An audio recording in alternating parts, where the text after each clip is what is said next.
So, welcome in yet another episode of the IoT Burstcast. At this time with Leonard Lee, is managing director of Next Curve. He's been in the IoT industry for very long as a consultant, analyst, and whatnot. But Leonard, can you introduce yourself? Yeah, sure. Yeah, I like the whatnot part. Yeah, there's actually a very big whatnot aspect to my background. So yes, Leonard Lee, managing director and founder of NextCurve. We're a research advisory firm based here in not so sunny San Diego, California, and I've been in consulting and industry research for pretty much my entire career, which extends now going on 28 years. So been in the game for a long time. And most recently, prior to my starting NextCurve about 3 years ago, I was a managing partner at Gartner, where I work with high-tech, telecom, semiconductor, as well as media companies on the leading edge of where technology is going. So their questions to us at Gartner was, well, where do we place our bets next? What are the new white spaces that are opening up, and how are all these different technology trends coming together to form new opportunities for our companies? So these were the big asks that we were given and that we had to address that my teams had to address. And then now at NextCurve, I'm pretty much doing exactly that, except in a very cross-domain way, where we're looking at OT, IT, CT, things that are happening in these three domains, not only from an industry and market perspective, but also from the technology perspective. And what we do is we try to triangulate where are these high-value, critical spaces that are going to be opening up. So we've done some critical research for large tech companies, and most recently we've looked at, well, what is the what's happening at the intersect of 5G, edge cloud or edge computing, and AI. So we did this for Intel. And then prior to that, I've actually touched technology. I'm sort of like one of your prior guests, one of our buddies, Rob Tiffany. I've actually touched the technology. I'm a certified architect with IBM. So I was with IBM for quite some time. And just like you, Vinky, I love technology. It's like a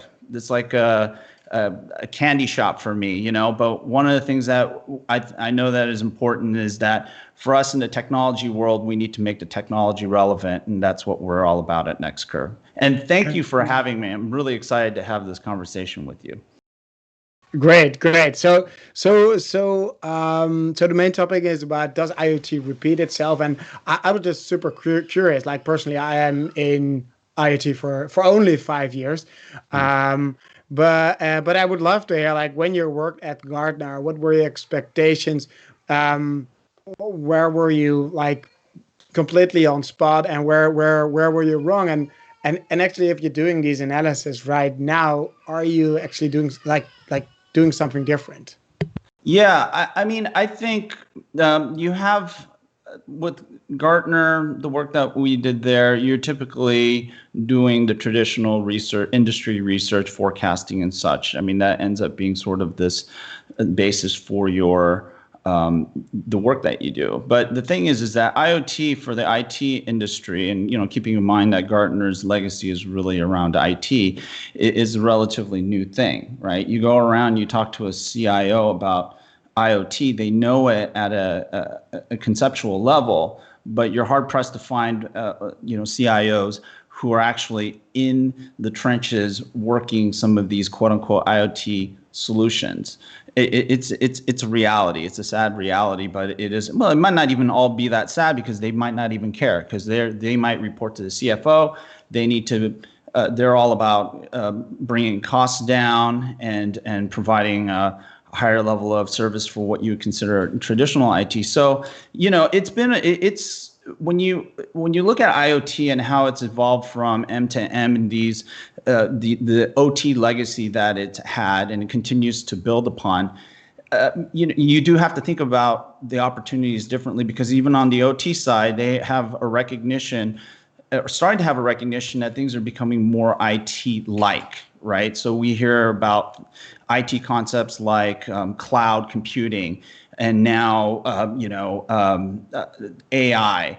All these technologies that are traditional and analytics being driven from the IT side, at least prototypically. Now coming into the OT side, you have these two domains kind of coming together and trying to figure things out. And I would say there aren't really that many experts on the market for IoT. There are, and the term IoT itself, the Internet of Things, is incredibly nebulous.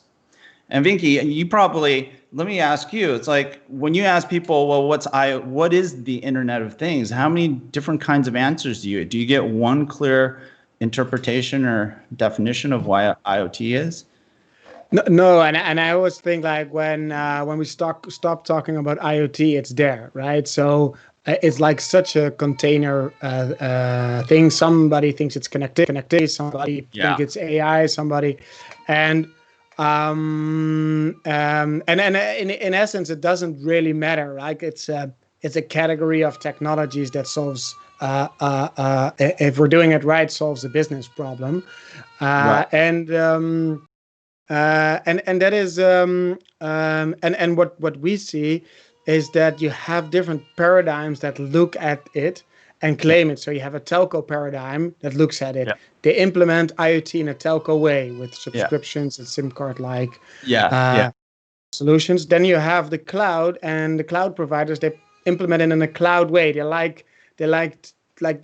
in their dreams, they would love to have every IoT device run a container which they can push an image and manage like they manage Kubernetes. Yeah. And then you have the OT side, and they think that everything is just a closed system that that still like works as bus like rings with PLCs and just put a message on a wire, and then somebody else pulls it off the wire, and then it does it and turns on a light. And what I really love about this is that everybody comes in from their way. Everybody is by definition wrong and build something that actually doesn't fit the market. But I think what we're now seeing is inertia that, like, we're trying to get it. We're trying to see how this becomes a new category, how this becomes a paradigm that actually helps the world further. And so that's a bit what we see. But if like, I'm curious how you look at this. I mean, there was of course always this Gartner prediction of so many devices, which is more like a vision statement than, of course, it was like. But so how do you look at this right now from an analyst? Like, do you see the inertia? Do you like, what kind of niches? Like, what's your current outlook? Yeah, my current outlook is that right now we're still in this early gold rush phase where you have a bunch of folks who are trying to sell picks and axes, not a lot of people with maps, and then a lot of miners that are really excited about there's gold up in them thar hills. You know, someone's pointing to a mountain and saying, you could be a rich person, right?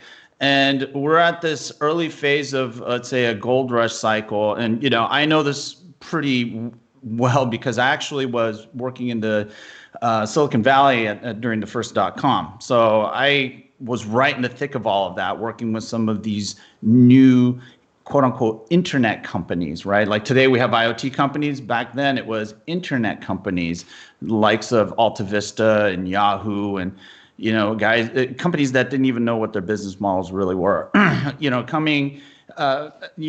trying to deliver on this promise. And that's where we're still at. Now, I think the forecasts and a lot of the expectations that have been set broadly, not just by the analyst community, by the media, by also academia and stuff like that, I think what they've been doing is circulating a very, very big number that actually does not necessarily reflect what we're seeing on the ground. I think, that's one of the common things I hear across the board in the work and the engagement I have with the market and vendors and customers.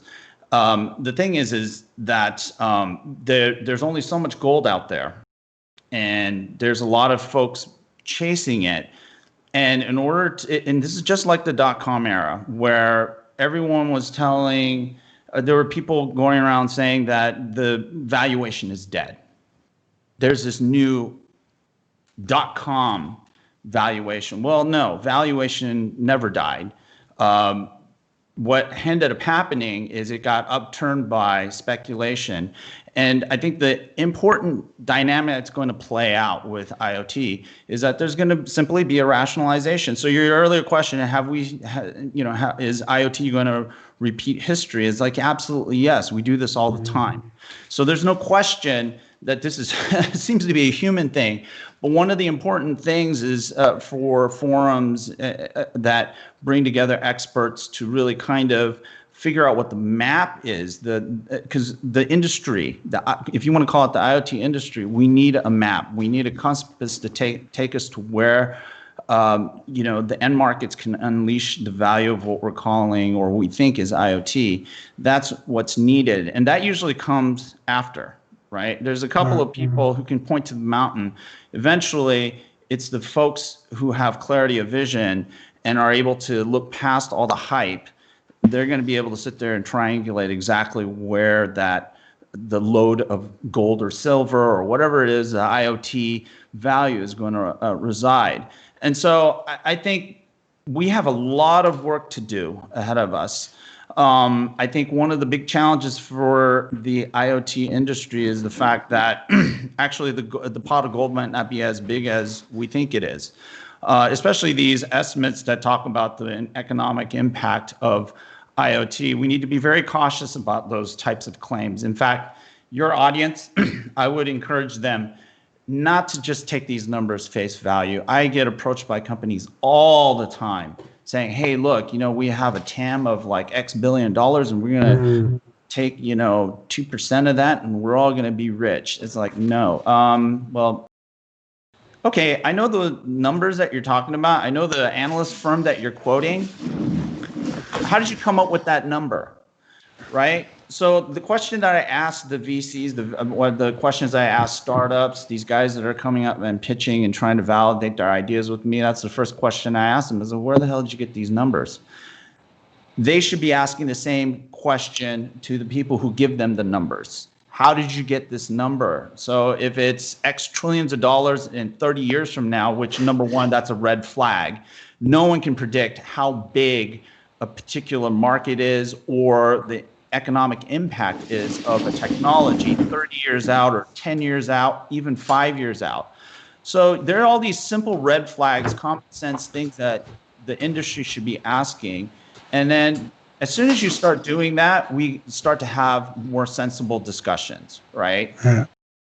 And then, but I think you're touching on a few points. Is that indeed like now you've created this let's say this PowerPoint value, and that's become the zero-sum game. I like that. And now you have and that's why you now get this blue corner, red corner battle of Narrowband IoT versus LoRa versus Sigfox, and it's just a sign of complete weakness. I feel when you're engaged in this framing, right? Because it just shows that you just have so many limited capabilities to work from your own strength that you're trying to start smack around just to anything that closely resembles somebody that might find some gold. And but I think as well, like when I talk to VCs and I do their calculations, and I just think that their whole fund net needs to be at least 25% return on investment interest every year. And I see then that chunk of interest needs to come from the IoT business they're in. I just think this just doesn't add up. The IoT business in itself will already have a huge challenge to find the margin yet again. So I always try to look at, okay, like indeed, what is this value we're creating? And I think another thing you said is that, first of all, it's like the mountain that we're pointing in or the mine that we're after, but it's also the question is that maybe IoT is actually a segment that is so strong in value creation, but it's not the best segment for horizontal technology providers to grasp that value.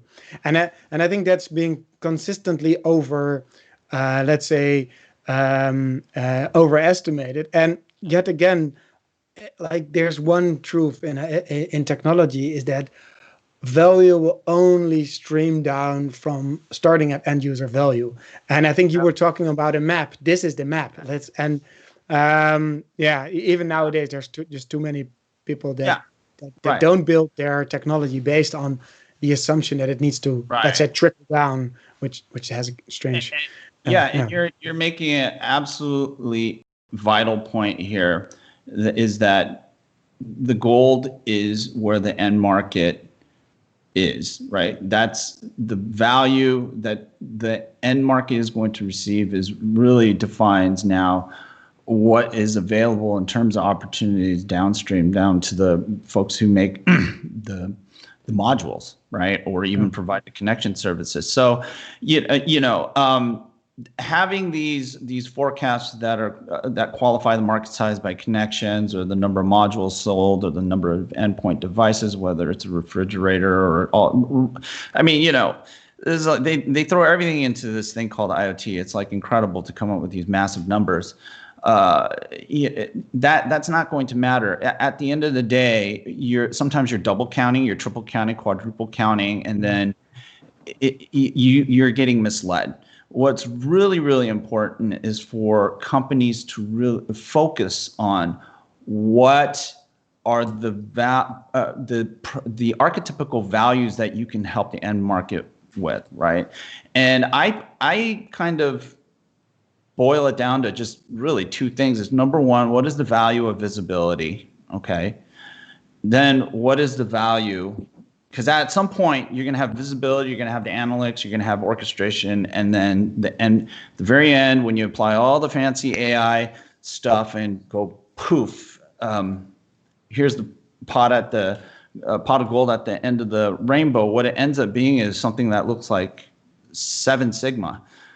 You'll hear me talk about 7 Sigma a lot, because that's really what the end game of optimization is. Quite frankly, most industries are really good at getting at 6 Sigma. You can do all of that without necessarily, you can get to 6 Sigma without all this IoT stuff, right? So the question becomes, what's the value of 7 Sigma, right? And then for all that technology that's trying to chase that 7 Sigma enablement of existing, whether it's a brownfield or it's in a new greenfield environment and in the air markets, think about that for a moment, And so one of the things that I always tell folks is in the IoT realm is you have to dig deep. It's not, don't come to me with these big numbers. I've seen them before. I know what they are. I've dissected them. I've used them and finding out what these numbers mean to a specific company and in terms of opportunities for them. The end of the day, you really need to go deep, have a solution-oriented mindset, look at the end market. And also, I think I focus on a domain. So I think I said it on a previous panel, is that there's not going to be a Mark Zuckerberg of IoT, because it's too fragmented. It's too and people ask me and say, okay, like what do you like? What kind of IoT idea would you go for? And I would say is like first of all, go do one very simple thing very well, and just do the end-to-end stack and make sure you reduce complexity and just do that one thing well. And I would say just go to your local certification house. Ask them which certification compliances are very labor intensive. Pick that one. Make for that that thing a sensor, and just make something end to end and generate a compliance report. And and just that. And I think on one hand you have like the and maybe that's also the immaturity, is that people go in maybe even a bit too big. So they go, what you're saying, they're going with the TAM, they're going with the total addressable market, they're going with the what's their fair share. And would they know that that the PowerPoint slide that everything can change if you convince your investor that your total addressable market is 10 times bigger. And then all of a sudden that investor starts to see that 10x. But I mean, at that point, you already are set up for failure, because you're only gonna accumulate, you're gonna try to address a totally fragmented market, and it's no Tom, it's a TFM, a totally fragmented market. Like IoT, totally. I like that. We can think of new hype terms like TFM.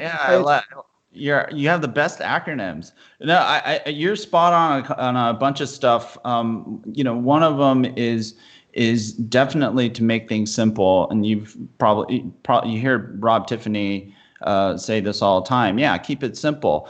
But the other point that you've brought up is it needs to be economical, and that's the challenge, right? The barrier to adoption for a lot of the more mature and advanced IoT solutions require a tremendous amount of economics to play in its favor, especially when you look at the Seven Sigma issue, right? Quite honestly, how many companies out there give, can I say crap? How many companies really care about Seven Sigma? I mean, you see these. So can you tell me a bit, what do you mean? What's your definition of Seven Sigma? What Six Sigma is, right? Yeah, I know the optimization methodology to make sure everything's lean. Right. So now taking it to the Seventh Sigma, where literally you have no defects. What's the value to an enterprise to get that to that level? And does that cost saving really matter that much? Because one of the things that I say, I use this thing called to describe the challenge as like sort of the IoT Pareto. 80% of the value of an IoT solution you can get from about 20% of what any vendor is trying to sell to you or service provider, right? And then the question for any vendor, for any end user or enterprise is, well, how value is the remaining 20%? Are you willing to spend 80 times more than you did to get to the 80% benefit? You know what I'm saying? It's this perspective that I think needs to be factored in, because it's important, because especially for vendors, you ask that question because it automatically takes you out of your bubble. I mean, you have to start challenging your own business against that notion of, 80%, 20% of what I'm going to sell or try to get in terms of revenue and business from this customer is going to deliver probably about 80% of what they need. And then how hard is it going to be for the vendor to actually sell through the other 80% that they would like to sell through to get their customer to Seven Sigma, where you literally have no defects and you have a fully optimized operation of some sort, right? Yeah. No, that is that's interesting. But so Seven Sigma, so what's your perspective on that then? Because isn't that also trying to be too perfectionist? Isn't like applying this 80-20 rule, like the whole trick, the key to this is that you're also, I mean, when we talk to customers that want tracking, they say, I want a tracker, I want to know where my asset is always. And then we start to challenge that. No, so probably if you only would know in which warehouse it is or in which points of presence. Yep. Oh, yeah. If you only would know that, for instance, this crate is in the wrong truck. Yeah, at loading, and you get a notification. Oh yeah. And then okay, so then the next question. Okay, now you know that something is wrong. Do you have the ability to fix it? No. Oh, so it's not actionable. So the only thing you're doing is you're just making clear what goes wrong, but you just actually, it's like a car falling off a cliff. I mean, I see the car falling off a cliff, but that's no actionable data because I'm probably not going to save the car. So, but isn't it also that this perfectionist optimization approach is also limiting the possibilities, and that sometimes letting go a bit of this strong. Yeah. No, yeah, absolutely. But what I'm speaking to is if you were to look at it as a maturity curve, as we were talking before, that's like maturity level 5, right? This is what everyone's selling with the ML stuff, all the crazy, analytics and the, optimization algorithms and all that stuff at the end. So that's level 5. There, you're going to get maybe a few, I don't know, some few million, I don't know. There's going to be, the benefit you get there is going to be probably marginal compared to what you achieve in level 2, 3, where you start to build visibility to some of these problems that you describe, right? And then as you get to 4, you're probably becoming much proactive in how you handle stuff. 5 would be like, you can predict when a particular item is going to be loaded onto the wrong truck because you have the dock worker or the logistics guy with these probes in their brain that's basically reading their intent, right? You know what I'm saying? That's level 5. But I'm going back. So I'm not saying that there isn't any kind of value in IoT and that, this whole pursuit of perfection is going to completely undermine the business case for doing quote unquote IoT. What I'm saying is that, a lot of the way that IoT is sold and the way that a lot of companies are looking at going to market is with this assumption that your end market actually wants maturity level 5 when they're probably going to be really happy with 2, 3, and maybe 4. To start with now, and that is and then if you find that balance, I believe then I think also you're going to meet the right cost levels because I think if you look at connectivity propositions, if you look at like some IoT platforms, like it seems they're consuming the majority of the value created, right? So, but look at, for instance, what cloud providers do. Like they understand that the cost of running the IT services is really somewhere near 1 or 2% of the total cost of ownership, and I think as well as then you can just reach that balance if you just do one thing very well. And maybe not have the highest maturity level, but at least, and then it can evolve. So, but yeah, I mean, as we discussed before, right? Like it is an interesting market. Like if you're in the IoT market, right? We're in a space where different paradigms come together, different technologies come together. They're stacked into new things. It's an exciting place and more and more you see these little signs of hope that it in a scalable way can solve business problems. So I want to wrap it up. Do you have anything to conclude on a foresight or foresight? The only thing that I would say is that we as folks who are in this IoT game, we define the future. We determine how quickly this moves. And I think one of the things that your audience should consider is how much of the Kool-Aid are we drinking, because that slows us down. I think we need to really understand the dynamics of the market in its true form at any given point in its evolution.